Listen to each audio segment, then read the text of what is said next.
You're listening to Dallas Theological Seminary's Chapel Podcast, a clear voice in chaotic times. Our speaker today is Dr. Daigle. She serves as a layperson, teaching the Bible and leading in the area of women's ministry. She's also served on the church staff as the director of women's ministry at Prestonwood Baptist Church. And today, and for the last 3 years or so, she has been minister of women at Northwest Bible Church here in Dallas. Kay loves to travel, to read, enjoy time with friends. Her family includes her husband of almost 35 years, Gary, and their 2 grown children, Lindsay and Matt. And Gary is here to support his wife today. Gary, where are you? Would you stand and let us welcome you to the DTS Chapel? There he is.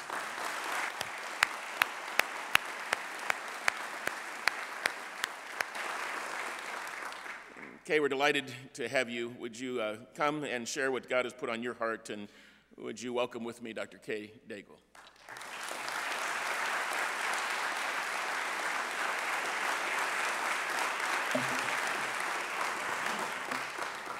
Thank you, Dr. Bailey. It's an honor to be here with you and with this distinguished faculty, many of whom have meant a great deal to me in my life.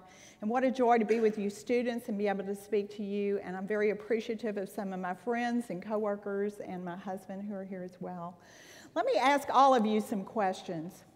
Have you ever been disappointed when things did not go well? Have you ever been discouraged to the point of losing hope? Have you ever felt that you should simply quit trying? Well, several weeks ago, I watched a group who never quit trying, who never gave up when they faced disappointment. They were down, but not out. My husband Gary and I were in Chicago, and we attended the Northwestern Michigan State football game. Although we had no allegiance to either side, we thought it would be fun to go out on a crisp, cool autumn day to the stadium and enjoy the game. For the first half, Northwestern totally dominated the game, and the second half began the same way. With 9 minutes and 54 seconds left in the third quarter, Northwestern went up on Michigan State by a score of 38-3. Gary and I were getting a bit bored because the game was so one-sided, and I was getting cold because the clouds had rolled in and the wind had picked up. I was wondering if maybe we could leave early and not hurt our friends' feelings. But at that point, the game totally changed. Down by 35 points, the Michigan State team began to look like a different team, seemingly able to score at will. Their players were convinced that although they were down in the score, they were not out of the game. Their fans began to cheer more and more loudly with each scoring drive. Finally, with 13 seconds left in the game, the Michigan State kicked a field goal to win by the final score of 41-38. It was the greatest comeback in NCAA Division I history. So what was the key to this great victory? Well, the Michigan State coach said that his players never quit believing that they could win. Although they were down in the score, they did not let that discouragement keep them out of the game. They were down, but they were not out. As you move into ministry, expect to get down, but don't let it take you out. Don't let the disappointments and discouragements of ministry lead you to defeat. The Apostle Paul faced difficulties, disappointments, and discouragements in his ministry. But at the end of his life, he was able to say this in 2 Timothy 4:6-7. For I am already being poured out as an offering, and the time for me to depart is at hand. I have competed well. I have finished the race. I have kept the faith. Knowing that he would soon be executed, Paul wrote this final epistle to prepare his protege Timothy to complete his own ministry after the passing of his mentor. Through this letter to his young friend, he helps prepare us to face the discouragements and disappointments of ministry as well. The first way I noticed Paul prepare Timothy was by telling him to expect disappointing and discouraging situations in the future. So how is that encouraging? Why would Paul mention the hardships of ministry when he was trying to encourage Timothy? I suggest that unrealistic expectations are often the cause of later disappointments and even discouragement in ministry.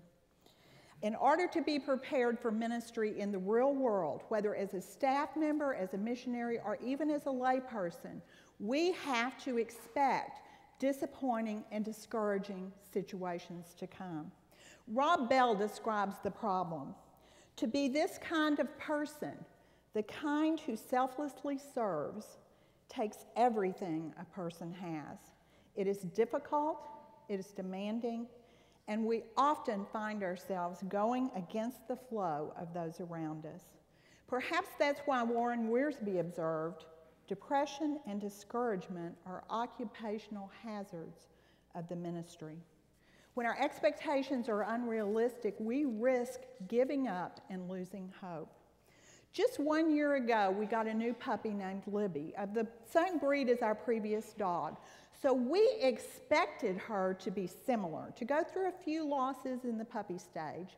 However, this dog is far more crazy and active than our previous dog. Her mouth never stops moving in a biting motion, and whatever gets in the way is chewed up. We have found the evidence of her chewing ability all over our house. The legs of end tables, my favorite sandals, my only pair of glasses. Just yesterday, she chewed up my Northwest Bible Church name tag that we just got 2 weeks ago. My husband Gary had to resole his best sandals when she chewed on them, and then she did it again. It has been a very discouraging year, and we have come close to giving up. But I don't think it would have been nearly as bad if we had expected it to be this hard and prepared for it. Now, that situation is not serious, but those same kinds of unrealistic expectations can actually defeat those of us in ministry. We expect to plant the church that will reach all the 20-somethings, or we expect everyone to whom we minister to love us, or we read the latest book on the whatever church and we expect the same results. Then when those results don't happen, or at least not as quickly as we would like, we feel that we have failed and should quit, or we just quit trying. Craig Brian Larson says this: unrealistic expectations curtail the joy and often the longevity of ministry. They can cause me to give up, either in deed or in heart. I don't have to resign to quit. I can simply decide this job is impossible and it's foolish to try. If the Michigan State football team had decided that winning were impossible, they would have been out of the game, even though they would have continued playing. Instead of telling Timothy to be encouraged because everything was going to go well, Paul did exactly the opposite. In 2 Timothy 1:8, he called Timothy to embrace the same kinds of experiences that he was having. So do not be ashamed of the testimony about our Lord or of me, a prisoner for his sake, but by God's power accept your share of suffering for the gospel. So what kind of suffering was Paul calling Timothy to accept and share? If we had time to study the entire book, we would see that Paul was not only facing the difficulty of persecution, he was facing disappointment with other believers who had let him down. 1:15 says that everybody in Asia turned away from him. 4:10 mentions that Demas deserted him because he loved the present age. And 4:16 says that all deserted him when he went to court.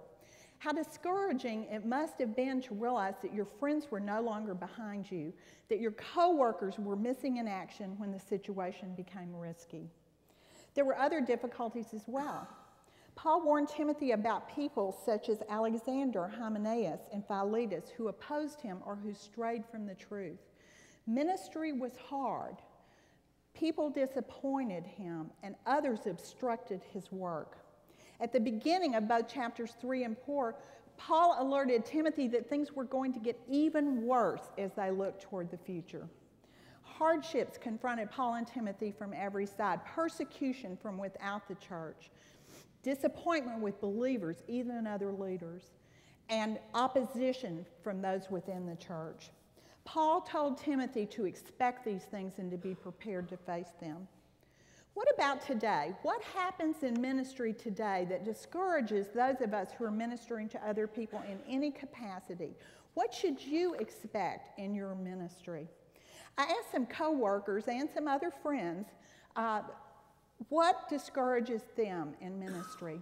In this very unscientific poll, I asked them to name the 3 most discouraging things in ministry. The number 1 answer was disappointment with other believers. Their lack of commitment, misplaced priorities, self-centered attitudes, and refusal to serve within the church community were very discouraging to those who answered my survey. The conflict and criticism that comes from other believers is widespread if my survey is representative. Ranking behind the discouragement with other Christians is the lack of visible fruit in ministry. The people in my friends' congregations, small groups, and Bible studies look and act no different from the rest of the world. It can be very hard to believe that God is at work when all we see of these people's lives looks the same year after year. We believe Jesus' promise in John 15:5. We will bear much fruit when we abide in Him. So what is happening when we're walking with God and yet we see no visible results? Larson says the fruit may take a year, 3 years, 30 years. But if I'm spiritually vital, if I work hard and pray with faith, sooner or later God will build His church. God has an interesting perspective on life, eternity, and He has a way of working with that perspective in mind. I sent my questions to Vicki Kraft, who has a long history of ministry to women in our area, and this is what she said about fruit.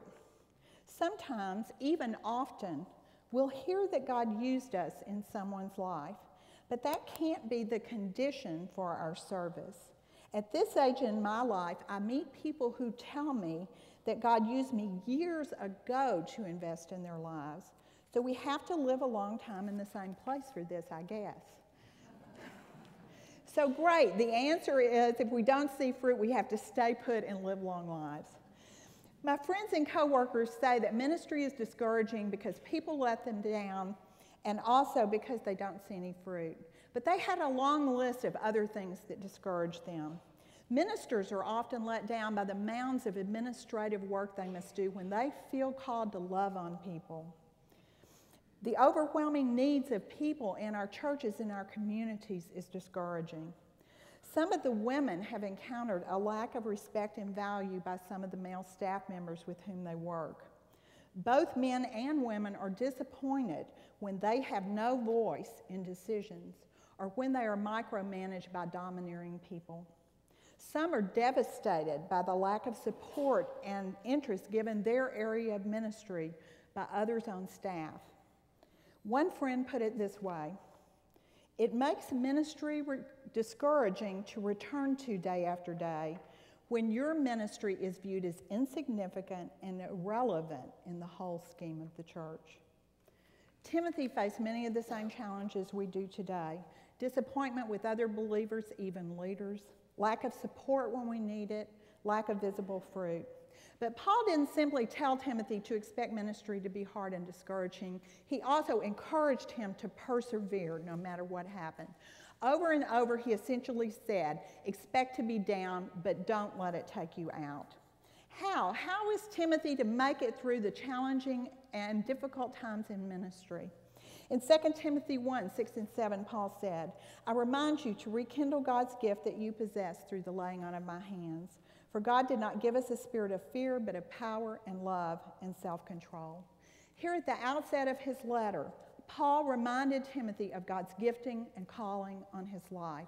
When we face disappointments and discouragements, we should review God's call on our lives as well. I asked my friends how they're encouraged when they face discouragement. Several of them mentioned that they go back to God's call on their lives. One friend who's on a church staff put it this way: years ago, I made a very personal decision and commitment to Christ. I am not going to quit. Lord willing, I will be in ministry until the day I die. I will never consider a different job with higher pay and better benefits. I will not look for a way out when things get hard. My decision about ministry has been made, so it removes the "you don't have to do this anymore" option and helps me get on to other positive options for problem solving. I pray regularly that I will not do something along the way to disqualify me from ministry. And when I am tired, afraid, and uncertain, I have already decided to just do it scared. Paul had that same kind of commitment to his ministry in the face of persecution and hardship. In 2 Timothy 1:11 and 12, he said, "For this gospel I was appointed a preacher, an apostle, and teacher. Because of this, in fact, I suffer as I do, but I am not ashamed, because I know the one in whom my faith is set, and I am convinced that he is able to protect what has been entrusted to me until that day." Paul's call resulted in his suffering, but he did not allow that to discourage him to the point of quitting. Instead of focusing on his own circumstances, he looked to Jesus. "I know the one in whom my faith is set." It is essential to know God when you face criticism, conflict, and discouragement.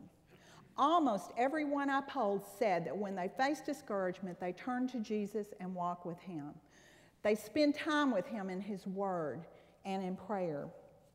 They're encouraged by his promises and his character so that they do not get out of ministry.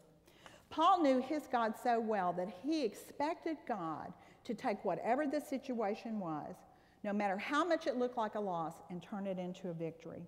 That meant he not only remembered his call and he drew near to the one who called him, but he entrusted the difficult situation to God. We see this in 2 Timothy 2:8-10.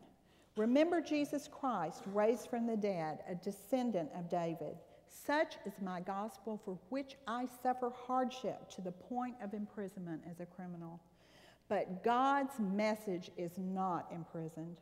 So I endure all things for the sake of those chosen by God, that they too may obtain salvation in Christ Jesus and its eternal glory." When you face discouragement, do just what Paul did. Remember your call and draw near to the one who called you. Know his character and his promises so that you too can entrust your situation to him when you are down and close to being out. Finally, Paul relied upon the encouragement and support of other believers. A primary purpose of this letter was to ask Timothy to come to Paul in Rome. Just as Paul needed the presence and support of his co-workers at this time in his life, the friends who answered my survey said that they too turned to teams who pray for them, they turn to co-workers, they turn to other people in ministry to encourage them when they are down. The Michigan State players said that a key to their comeback was the encouragement they gave one another on the sidelines. We too need to find such supporters for us when we feel down to help encourage and support us. Ministry can be tough, disappointing, and even discouraging, but God is bigger than our perspective of the situation. Several years ago, I faced the most difficult and discouraging situation in my own ministry. I had been teaching the Bible and serving as a lay leader in my church for many years, and I had faced disappointments before, but never before had I been knocked down so hard that I wondered if I would get back up. This time, a couple in my church attacked and opposed me to such an extent that I considered not serving God any longer. I answered the phone one night to hear them assail my character for over an hour. Although I was not surprised by their dislike of me because of past experience with them, it still hurt, and it hurt very badly that anyone would ascribe such motives to me. Because, as they put it, they needed to warn other people about me and had done so, I felt that they had compromised my ministry. I began to believe that God would be better off without me in the way of what he wanted to do. So what do you do in that kind of situation? Well, I did just what Paul did. I did what my friends do. I spent a lot of time with God in prayer and in his word. I found encouragement and support from other believers who encouraged me and prayed for me. I went back to the fact that God had gifted me and he expected me to use my gifts. God was bigger than the slander. He was in control. I trusted him with the situation. But you know, just last week, I was discouraged again. I had an email from someone who totally misunderstood something I had taught that is posted online. I tried to reply, and the email would not go through. When those things happen, I tend to think back to that other situation, and I just wonder, should I just quit doing ministry? So once again, I have to go back to the call that God has given me, to the gifts he has given me, to his character, to his promises, and I again take those situations and entrust them to him. What about you? Are you prepared to face the tough and challenging hardships of ministry? Be sure your expectations are realistic. Your plans will not always work. Your coworkers will not always come through. Your sermons and your leadership will not always be welcome. You will face criticism and conflict. Expect those things, though, so that you're not constantly facing disappointment.